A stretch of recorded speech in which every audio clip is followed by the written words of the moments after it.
राष्ट्रिय प्रजातन्त्र पार्टीमा जोडिने भनेको, राष्ट्रिय प्रजातन्त्र पार्टीमा प्रवेश गर्ने भनेको देश र धर्म जोगाउने अभियानमा सहभागी हुने कुरा पनि हो।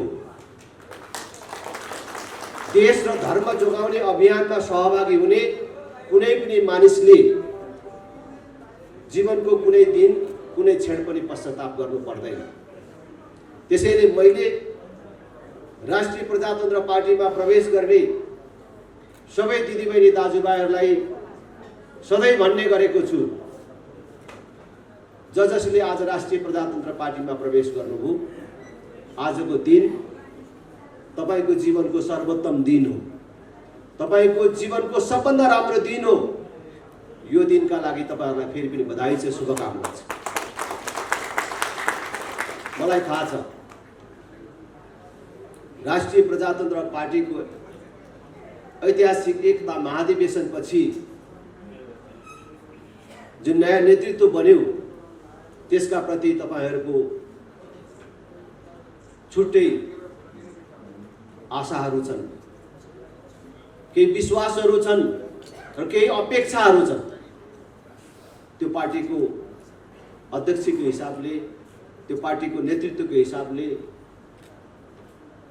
अत्यन्त संक्षेपमा भन्न चाहन्छु कि तपाईहरु राष्ट्रिय प्रजातन्त्र पार्टीमा प्रवेश गरेका कारण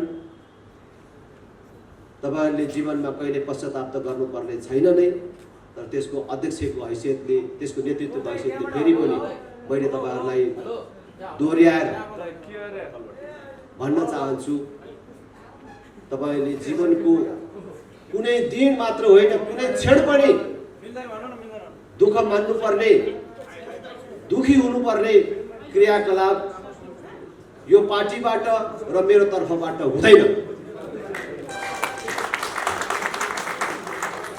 हामी कुनै भ्रमबाट र कुनै लोभ लालचबाट यो राजनीतिमा छैनौं।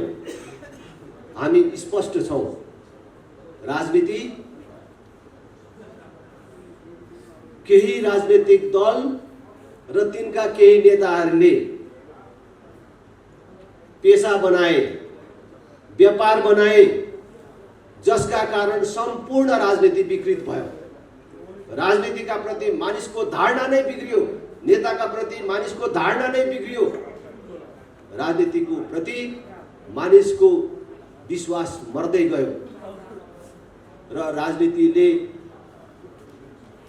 केही पनि गर्न सक्दैन र राजनीतिमा राम्रो मानिसहरू नै हुँदैन भन्ने जुन धारणा बन्यो, त्यसबाट शिक्षा लिएर हामी राजनीति पेशा व्यवसाय होइन, राजनीति देश सेवा गर्ने सर्वोत्तम माध्यम हो भनेर काम गर्ने मानिसहरू अहिले राप्रपामा आएका छौं र राप्रपामा क्रियाशील छौं। अहिले देशमा राजनीतिक ध्रुवीकरण सुरु भएको छ। देशलाई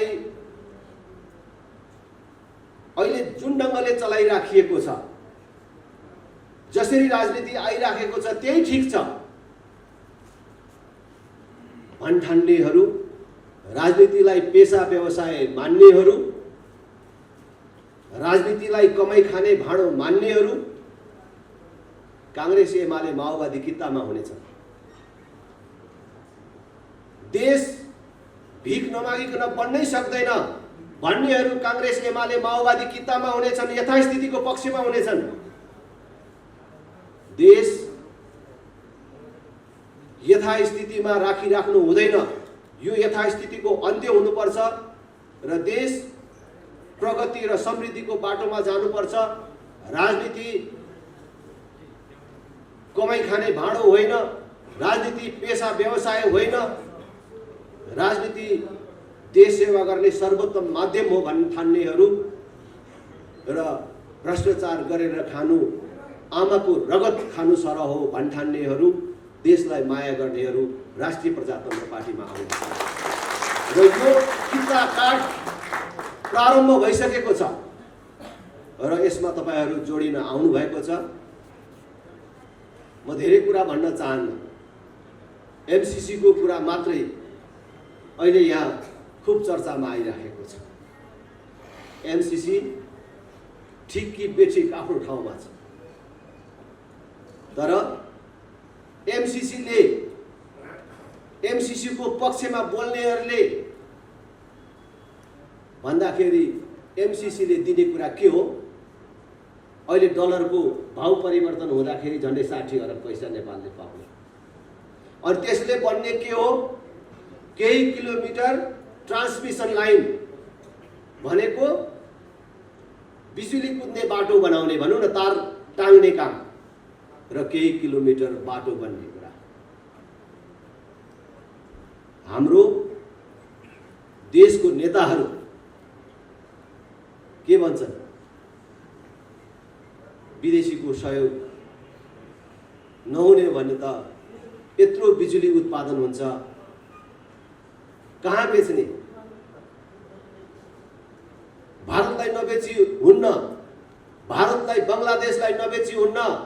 भारत बङ्गलादेशलाई हाम्रो बिजुली बेच्ने हो भने त बिजुली कुदाउने बाटो चाहियो नि त, ट्रान्समिसन लाइन चाहियो नि त। बरु यो 60 अरब मात्र होइन, यो लिएको कारणले चीन रिसाउँछ भने चीनसँग 70 अरब लिनुपर्छ, अनि चीनसँग लिएकोले भारत रिसाउँछ भने भारतसँग पनि 80 अरब देऊ भन्नुपर्छ भनेर माग्ने कुराहरू गर्छ। राष्ट्रिय प्रजातन्त्र पार्टी भ्रममा छैन, यसको नेतृत्व भ्रममा छैन। हामी हाम्रो देश भिख नमागेर पनि चलाउन सक्छौँ र बनाउन सक्छौँ। हाम्रो देशमा उत्पादन हुने बिजुली अरू देशलाई नबेचेर पनि यही देशभित्र खपत गर्न सक्छौँ। बिजुलीको प्रयोगबाट हाम्रो देशलाई समृद्ध बनाउन सक्छौँ, हाम्रो देशको जनताको जीवनलाई सहज बनाउन सक्छौँ। यत्रो उत्पादन हुन लागेको बिजुली कहाँ बेच्ने भन्ने कुरा होइन। हाम्रो बिजुलीले अब यहाँ चल्ने सबै गाडीहरू बिजुलीबाट चल्ने व्यवस्था मिलाउँछ, सबै मोटरहरू बिजुलीबाट चल्छन्, ग्यासको सट्टा बिजुलीले खाना पाक्छ। हरेक किसानको खेतमा बिजुली पुग्छ, सतह सिँचाइको व्यवस्था नभएको ठाउँमा भूमिगत सिँचाइको व्यवस्था हुन्छ। देश औद्योगिकरणको बाटोमा जान्छ, जसले हजारौं मान्छेलाई रोजगार दिने उद्योग खोल्छ। त्यसलाई 10औं वर्ष कर नलिने, उल्टो उसलाई अनुदान र सुरक्षा दिने व्यवस्था मिलाइन्छ। बिजुलीको खपत यही गरिन्छ। बिजुली कहाँ बेच्ने भन्ने समस्या हुँदैन। भारतले बिजुली लिने भएछ भने, उसलाई बिजुली चाहिने भएछ भने, उसलाई चाहिने बिजुली लानको लागि ट्रान्समिसन लाइन उसैले विस्तार गर्ने व्यवस्था मिलाइन्छ। त्यो सोच र दृष्टिकोण हामीले राखेका छौँ। तर आज देशको ठुलो पार्टी हुँ भन्नेहरू, सरकारको नेतृत्व गर्छु र हामी बिना देशै चल्दैन भन्नेहरू के भन्छन्? भारतलाई नबेचिकन चल्दैन भन्छ। यत्रो बिजुली कहाँ लानु भनेर भन्छन्। आज संसार बिजुलीको कारणले, विद्युतको कारणले कहाँबाट कहाँ पुगिसक्यो। त हाम्रो देशलाई यही बिजुली प्रयोग गरेर, अरूलाई नबेचिकन यही प्रयोग गरेर हाम्रो देशलाई समृद्ध बनाउन सक्छौँ भन्ने कुरा भन्न सक्दैन। खालि बेचेर समृद्ध बनाउँछौँ भन्छ। त्यसकारण आज देशलाई यो 31 वर्षदेखि नेतृत्व गर्दै आएका राजनीतिक दलहरू विचारले पनि शून्य छन् र उनीहरू हुँदा हुँदा यस्तो कमजोर मानसिकताको शिकार भएका छन् कि विदेशीको सहयोग नलिकन, विदेशीको आशीर्वाद नलिकन न देश चलाउन सकिन्छ, न सत्तामा बस्न सकिन्छ। त्यसकारणले विदेशीहरूलाई खुसी पार्नै पर्छ, विदेशीहरूसँग माग्नै पर्छ भन्ने छ र देशलाई पुरै मगन्तेहरूको देश बनाउन लागेको छ। यसबाट देशलाई जोगाउनको लागि फेरि पनि भन्छु, देशलाई माया गर्नेहरू हामी सबै एक ठाउँ हुन जरुरी छ। हामीलाई हेरौँ पर्खौँ भन्ने सुविधा र छुट छैन। मैले निरन्तर रूपमा भन्दै आएको छु करिब 3 महिनादेखि। अब यही कांग्रेस, यही एमाले, यही माओवादी पार्टीलाई एकको विकल्प अर्को मानेर यिनीहरूलाई नै परीक्षण गरिराख्ने सुविधा र छुट हामीलाई छैन। मैले नेताहरूको नाम लिँदाखेरि उहाँहरूको आलोचना गरे जस्तो हुन्छ, तर बडो आदरपूर्वक भन्न चाहन्छु, हामी कांग्रेस भएर, एमाले भएर, माओवादी, राप्रपा भएर पनि होइन, एउटा सामान्य नागरिक, आम नागरिक भएर सोचौँ त शेरबहादुर देउवालाई अब कतिचोटि र कति वर्ष प्रधानमन्त्री बनाइदिए उहाँले देश बनाउनुहुन्छ होला त? केपी ओलीलाई कतिचोटि र कति वर्ष, प्रचण्डलाई कति वर्ष, कतिचोटि प्रधानमन्त्री बनाए चाहिँ देश बन्छ होला त? अहिले भइराखेकै व्यवस्था, अहिले भइराखेकै पार्टी र अहिले भइराखेकै नेताहरूलाई भोट दिने हो भने यही भित्रबाट बन्ने हो। यो नेतृत्व र यही पार्टीहरूलाई हामीले अगाडि बढाइराख्ने हो भने, यही भित्र विकल्प खोज्ने हो भने हामी त बर्बाद भयौँ। हामी हाम्रो भावी सन्ततिको भविष्य समेत समाप्त गर्ने काममा सहभागी भएको ठहरिनेछ। त्यसकारण हामीले हाम्रो पुर्खाबाट नासोको रूपमा प्राप्त गरेको यो प्राचीन भूमि नेपाललाई संरक्षित, सुरक्षित, अझ विकसित र समुन्नत रूपमा आउने पुस्तालाई जिम्मा लगाउनको लागि पनि हामीले 31 वर्षदेखि देशलाई बन्धक बनाउने यी राजनीतिक दल र यी नेताहरूको विकल्प खोज्न जरुरी छ, तर देशलाई विकल्प दिन जरुरी छ। त्यो विकल्प दिने भनेको कहिले भन्दाखेरि आउने चुनाव। चुनाव हाम्रो निकटमा आएको छ।